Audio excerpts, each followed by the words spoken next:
Chairman P T I barrister Gohar اور دیگر یہاں پر موجود ہیں۔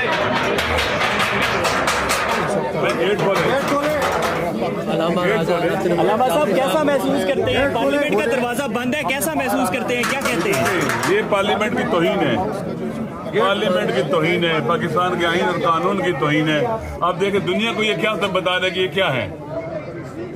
پاکستان کا آئین اور قانون اور پارلیمنٹ بہت اہمیت کی عمل ہے، مقدس ہے یہ جگہ، اور آپ اس کو تالے لگا کے بند کر کے باہر نہیں نکل سکتے، ہم باہر بیٹھ نہیں سکتے، ہم لوگ ایک طرف نہیں بیٹھ سکتے، ہم تو سڑک بھی بند نہیں کرنا چاہتے، ہم تو سائڈ پر بیٹھنا چاہتے ہیں ادھر۔ حیران ہوں ان حکمرانوں کی عقل سے۔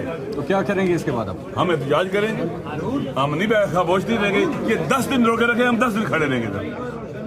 علامہ صاحب محسن نقوی صاحب کہتے ہیں ہم ظلم مٹانے نکلے ہیں، ہم ظلم مٹانے نکلے ہیں، ہم آئین بچانے نکلے ہیں، آئین بچانے نکلے ہیں، ہم ملک بچانے نکلے ہیں، بچانے نکلے ہیں، ہم آئین بچانے نکلے ہیں، ہم پارلیمان بچانے نکلے ہیں، ہمارے ساتھ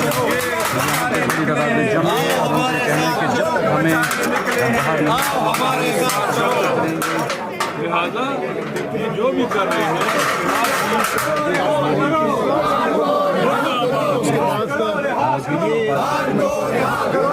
اجل زئی، علامہ راجہ ناصر عباس جعفری اور چیئرمین پاکستان تحریک انصاف بیرسٹر گوہر اور دیگر اراکین قومی صوبائی اسمبلی پہنچے ہیں، لیکن ان کو باہر نہیں آنے دیا جا رہا۔ پولیس کی نفری باہر موجود ہے، مرکزی دروازے کو تالا لگا دیا گیا ہے۔